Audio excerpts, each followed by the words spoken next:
Organisation of CCU friend is point of view, exam के point of view से very very important है।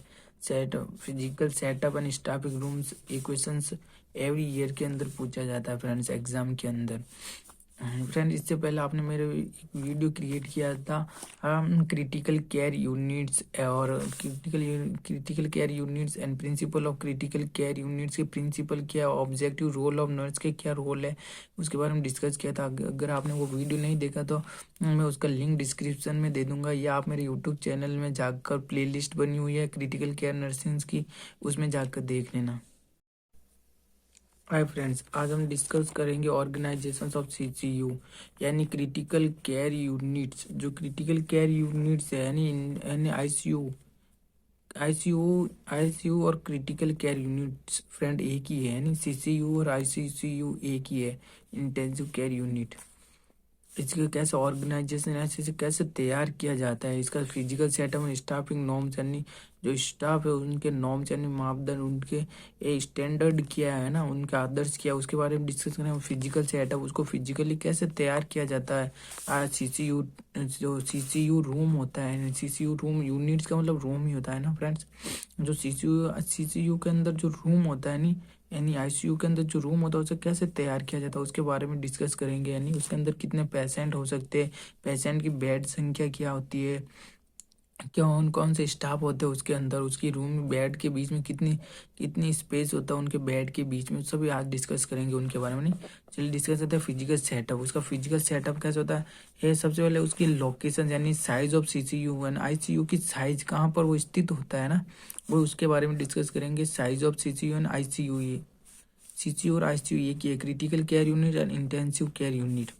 Unit का मतलब room होता है फ्रेंड्स। जो सीसीयू रूम होता है एक, उसके अंदर उसकी साइज यहाँ पर वो कहाँ कहाँ किस जगह पर लोकेट होता है। Should be geographical distinct area in hospital, it should be close proximately, it should be close proximity to operating room, emergency department, investigation department, so that minimum transport of critical ill patient. ये should be geographically distinct area in hospital। ये distinct मतलब अलग होते हैं, geographically ही के रूप से ही hospital से अलग रूम होता है। It is should be close proximity to operating room, ये शुड बी कैसे क्लोज प्रॉक्सिमिटी यानी क्लोज स्थिर होता है ऑपरेटिंग रूम जहाँ से ऑपरेशन किया जाता है उसके क्लोज होता है, इमरजेंसी डिपार्टमेंट के क्लोज होता है, इन्वेस्टिगेशन जहाँ पर ब्लड टेस्ट एक्सरे सब कुछ इन्वेस्टिगेशन डायग्नोसिस किया जाता है उस डिपार्टमेंट के पास में होता है। So that minimum transport of critical patient, तो इसके ताकि क्या हो जाए मिनिमम सबसे कम से कम टाइम लगे उसे ट्रांसपोर्ट करने के लिए। अगर किसी प्रकार का इन्वेस्टिगेशन ब्लड टेस्ट कुछ भी कराना हो तो पेशेंट को मिनिमम कम टाइम लगेगा उसके ट्रांसपोर्ट करने के लिए, वहाँ पर भेजने के लिए टाइम कम लगे, इसलिए इसे वहाँ पर स्थित किया जाता है। सीसीयू ऐसे सीसीयू उस जगह पर लोकेट होता है जहाँ पर इन सभी जगह पर आसानी से उसे पहुंचाया जा सकता है और कम टाइम के अंदर, है नहीं इमरजेंसी के अंदर। जैसे कि सबसे पहले उसे ओटी के अंदर किसी प्रकार का किसी पेशेंट का ऑपरेशन हुआ उसे रिकवरी रूम में लेकर आए, रिकवरी से उसका आईसीयू रूम में लेकर आए, रिकवरी रूम में मतलब अनकॉन्शियस था, अनकॉन्शियस के बाद कॉन्शियस हुआ तो उसे आईसीयू रूम में लेकर आए। आईसीयू रूम इस जगह पर लोकेट होता है ताकि उसे कम से कम टाइम में इमरजेंसी रूम के अंदर ले जा सके। अगर किसी प्रकार की इमरजेंसी कंडीशन हुई तो उसे इमरजेंसी रूम के अंदर लेकर चले गए। लेबोरेटरी कुछ ब्लड टेस्ट कराना हुआ तो लेबोरेटरी रूम के अंदर लेकर चले। रेडियोलॉजी कम इमेजिंग डिपार्टमेंट के अंदर ताकि आसानी से लेकर चले जाए। Physiotherapy and respiratory therapy and high dependency unit, इन सभी रूम के सभी ऐसे लोकेट होता है ताकि इसको आसानी से इन सभी जगह पर पहुंचाया जा सकता है। कुछ भी इमरजेंसी हुई तो उसे जल्दी से इमरजेंसी के अंदर लेकर चले गए। सेकेंड पॉइंट है friends size of ICU. Size of ICU यानी आईसीयू के अंदर जो बेड होते हैं, आईसीयू का मतलब होता है जो आईसीयू का जो रूम होता है उसकी क्या साइज है ना, तो चलिए डिस्कस करते हैं। And number of ICU bed usually 1 से 4 पर 100 hospital bed depending upon types and role of ICU. It should not have less than 4 and not more than 20 beds. यानी जो आईसीयू के अंदर बेड होते हैं, बेड कितने होते हैं 100 में। जो अगर आईसीयू के रूम के अंदर 100 बेड है तो उसके अंदर 1 से 4 बेड किसके होंगे, आईसीयू के होंगे। यानी किसी हॉस्पिटल के अंदर 100 बेड है तो उसके कितने होंगे 1 से 4 बेड की तो आईसीयू के होंगे। क्रिटिकल केयर यूनिट्स के इंटेंसिव केयर यूनिट्स के बेड होंगे ना। एंड उसके अंदर कितना लेस देन कम ना होना चाहिए, किसी हॉस्पिटल के अंदर 4 से कम नहीं होंगे और 20 से अधिक नहीं होंगे आईसीयू के बेड, आईसीयू के क्रिटिकल केयर यूनिट्स के अंदर, है ना। हॉस्पिटल के अंदर 4 से, किसी भी हॉस्पिटल में चार चार तो आईसीयू के बेड होंगे होंगे और 20 से अधिक ना होंगे और 4 से कम नहीं होंगे। Design of ICU floor plan, जो आईसीयू की फ्लोर प्लान होती है उसे कैसे डिजाइन किया जाता है। फ्लोर प्लान का मतलब होता है जो वो जिस पर फ्लोर प्लान जिस पर हम खड़े रहते हैं ना, जैसे वो फ्लोर प्लान होता है।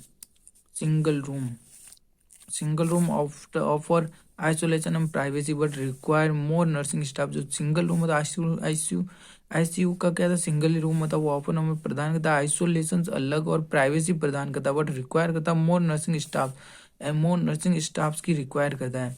वैसे आईसीयू फ्लोर कैसे होनी चाहिए, अधिक नॉट चिकनी नहीं होनी चाहिए, है ना। ऐसा ना होता पेशेंट खड़ा और फिसल जाए वहां पर। और वो कैसा, और क्या होता है, वो वॉइस को क्या करना, जो भी है ना, जो नॉइज आती है वॉइस की, वो ऑब्जर्वेबल होना चाहिए। यानी जैसे पुरानी होली को देखता कोई भी ऐसे चिल्लाता तो वो आवाज गूंजती है, ऐसा नहीं होना चाहिए उसकी फ्लोर, है ना। वो ऑब्जर्व कर ले, आवाज को ऑब्जर्व करने वाली होनी चाहिए। Open ward ICU require some single room, जो ओपन वार्ड होता है आईसीयू का रिक्वायर करता है सम सिंगल रूम रिक्वायर करता है। Of the physical design of ICU is classified as, जो फिजिकल डिजाइन होता है वो आईसीयू का क्लासिफाइड किया गया। Reception area, patient area, support and storage area, staff area and technical area. इन सभी के बारे में एक एक करके हम डिस्कस करेंगे। रिसेप्शन एरिया का मतलब होता है जो है नहीं सम्मेलन किया जाता है, जहाँ पर क्या था, स्वागत किया जाता है ना, जहाँ पर स्वागत किया जाता है पेशेंट का, सबसे पहले स्वागत किया जाता है। फिर पेशेंट एरिया होता है, सपोर्ट एंड स्टोरेज एरिया, जहाँ पर स्टोरेज किया जाता है इक्विपमेंट का, है ना, ड्रग्स वगैरह का स्टोरेज किया जाता है। स्टाफ एरिया होता है और टेक्निकल एरिया होता है। इन सभी के बारे में डिस्कस करते हैं। सबसे पहले हम डिस्कस करते हैं पेशेंट एरिया क्या होता है। पेशेंट एरिया कैसे होता है, जहाँ पर 120 से 150 square feet floor area for each open area bed space and 150 से 180 square feet fluid area for single rooms. यानी कि जो पेशेंट के बेड होते हैं, इन दो पेशेंटों के बीच में अंदर कितनी स्पेस होना चाहिए, 150 से 120 से 150 का स्पेस होना चाहिए इन स्क्वायर फीट का, इन दो बेड के बीच में ना, दो पेशेंट के बीच में, इनके इनके बीच में इतना स्पेस होना चाहिए 120 से 150, 120 से 150 के दो बेड के बीच में स्पेस होना चाहिए। Square feet floor area for each open area bed space होता है। एंड 150 से 118 square feet floor area for single room के अंदर फ्लोर एरिया होना चाहिए। और अंडर पेशेंट एरिया के अंदर क्या होनी चाहिए, hand washing and governing area are as needed for each single isolation room. प्रत्येक सिंगल आइसोलेशन रूम के अंदर क्या होना चाहिए, हैंड वॉशिंग, वहाँ पर हैंड वॉशिंग करने के लिए वो होना चाहिए, नल लगी हुई होनी चाहिए प्रत्येक आइसोलेशन रूम के अंदर। एंड आईसीयू के रूम के अंदर एंड गाउनिंग एरिया होना चाहिए, गाउनिंग जहाँ पर क्या कर सके डॉक्टर और नर्सिंग स्टाफ अपने गाउन को पहन सके, चेंज कर सके, गाउनिंग एरिया होना चाहिए। यूटिलिटी नीडेड पर बेड स्पेस, यानी यूटिलिटी कौन कौन सी ऐसी उपयोगिता जो नीडेड है पर बेड स्पेस एरिया के अंदर, है नहीं, मतलब यहाँ पर कोई बेड है, इसके चार और कौन कौन से ऐसी इक्विपमेंट है जो नीडेड है जहाँ पर बेड स्पेस है। बेड के मतलब जो स्पेस है, बेड स्पेस है ना, ये बेड के चारों जो स्पेस है वहाँ पर कौन कौन से यूटिलिटी उपकरण होने चाहिए। यानी 3 ऑक्सीजन आउटलेट्स होने चाहिए, 3 ऑक्सीजन यानी ऑक्सीजन के सिलेंडर होने चाहिए। सक्शंस आउटलेट्स होने चाहिए, आउटलेट्स यानी दुकान। सक्शंस का मतलब होता है सक्शन मशीन होती है जो किसी, जैसे कि किसी पेशेंट को वो एयरवे ऑब्स्ट्रक्शन हो रहा है तो वहां पर सक्शन मशीन्स की आवश्यकता होगी ताकि वो उसके अंदर ओपन एयरवे स्टेब्लिश कर सके। 2 एयर आउटलेट्स होने चाहिए। 16 पावर आउटलेट्स होने चाहिए। ये बेड साइड लाइट होनी चाहिए, बेड के साइड पर लाइट होनी चाहिए, ये ताकि पेशेंट की कोई भी जगह मतलब पेशेंट के पास लाइट होनी चाहिए। Facility to have IV and blood containers होने चाहिए। फैसिलिटी टू आईवी, जैसे कि आईवी फ्लूइड्स और ब्लड फ्लूइड्स होना चाहिए, यानी ब्लड के जैसे ब्लड बैग्स होना चाहिए, कंटेनर, है ना। स्पेस फॉर मॉनिटरिंग इक्विपमेंट, અને वहाँ पर उस स्पेस पर मॉनिटरिंग इक्विपमेंट जो भी टेम्परेचर मॉनिटर करने के लिए, ब्लड प्रेशर मॉनिटर करने के लिए, वो रखने के लिए, वो इक्विपमेंट रखने के लिए स्पेस होना चाहिए पेशेंट के पास। Space for chart, sampling tubes, syringe, suctions, catheter, इन सभी को रखने के लिए स्पेस होना चाहिए पेशेंट के पास। आउटलेट्स, पेशेंट के मतलब पेशेंट का जो बेड होता है उसके साइड पर है ना, जैसे मैंने अभी समझाया था, ये पेशेंट का बेड है, इसके जो भी आसपास में साइज है वहाँ पर ये स्पेस होना चाहिए ये सब रखने के लिए। Outlets for telephones and radio options, outlets होनी चाहिए for telephones and radio options and outlets, यानी जगह होनी चाहिए टेलीफोन्स और रेडियो ऑप्शंस रख सके हम। इन अनइंटरप्शंस पावर सप्लाई, अनइंटरप्शन यानी लगातार पावर की सप्लाई होती रहना, अनइंटरप्शन बिना किसी बाधा के पावर सप्लाई होनी चाहिए। पेशेंट कॉल सिस्टम, पेशेंट का कॉल सिस्टम होना चाहिए ताकि पेशेंट किसी भी नर्स को जब भी उसे आवश्यकता रिक्वायरमेंट हो तो वो नर्स को बुला सके। Central nursing station, central nursing station क्या होता है, ये मतलब जहाँ पर एक सभी नर्स क्या होता है, जहाँ से सभी नर्स, सेंट्रल नर्सिंग स्टेशन होता है जहाँ पर सभी नर्स इकट्ठा होता है और वहाँ से वो किस किस को पेशेंट को क्या चाहिए वो लेकर चले जाते हैं ना। It is a situated in middle of open ward, जो ओपन वार्ड होता है वहाँ पर बीच में, ये सभी बीच में क्या होता है, सिचुएटेड लोकेटेड होता है for direct visualisation of patient, जो डायरेक्ट क्या विजुअलाइजेशन देख सकती है पेशेंट को है ना। इट इज इक्विपेड होती है विथ, यानी कौन कौन सी यहाँ पर क्या क्या होते हैं, इक्विपमेंट सुसज्जित होती है। पेशेंट एंड वीडियो मॉनिटर्स होता है, पेशेंट रिकॉर्ड होता है, जो पेशेंट का रिकॉर्ड होता है, यानी पेशेंट को क्या क्या चाहिए, पेशेंट को हमने क्या क्या मेडिसिन दी है वो रिकॉर्ड होता है ना। हम क्या क्या प्लान कर रहे हैं, पेशेंट को क्या क्या प्लान करेंगे, क्या क्या मेडिसिन देंगे, इसके अंदर सब रिकॉर्ड होता है, वो पेशेंट रिकॉर्ड होता है सेंट्रल नर्सिंग स्टेशन पर है ना। स्टेशनरी होती है, ड्रग क्यूब बोर्ड होता है, ड्रग क्यूब बोर्ड मतलब ड्रग्स की अलमारी होती है जहाँ पर सारी ड्रग, इमरजेंसी ड्रग्स पाई जाती है ना, ड्रग क्यूब बोर्ड होता है। स्पेसिमेन एंड ड्रग्स रेफ्रिजरेटर्स होता है, ड्रग्स रेफ्रिजरेटर जो क्या होता है, ये फ्रीज होता है जो ड्रग्स को क्या करता है, ये कोल्ड करता है। टेलीफोन होना चाहिए, टेलीफोन होता है मतलब वहाँ पर। Other facility in patient areas के अंदर कौन कौन से होता है, hand washing sinks, hand washing sinks का मतलब होता है जब हम ये नल लगी होती है, नल के नीचे जो खड्डा होता है ना उसे सिंक्स बोलते हैं, एंड हैंड वॉशिंग सिंक होना चाहिए। Distinct area for storing and viewing radiograph, यानी क्या डिस्टिंक्ट एरिया एंड अलग एरिया होता है for storing and viewing radiograph, को देखने के लिए अलग एरिया होना चाहिए। Space for parking emergency trolleys and defibrillators, यानी पेशेंट के पास स्पेस, पेशेंट के बेड के पास स्पेस होना चाहिए ताकि पार्किंग कर सके हम इमरजेंसी ट्रॉलीज, जो वो ट्रॉली जिस पर पेशेंट को लेटा कर एक रूम से दूसरे रूम के अंदर ले जाया जाता है, वो ट्रॉली होनी चाहिए।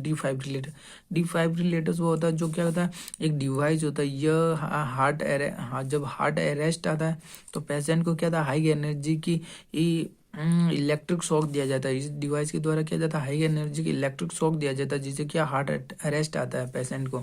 डिफाइब्रिलेटर एक डिवाइस होता है नहीं, वो क्या होना चाहिए, उसकी पार्किंग होनी चाहिए, पेशेंट के स्पेस होना चाहिए पेशेंट के पास, स्टाफ पेशेंट के बेड के पास।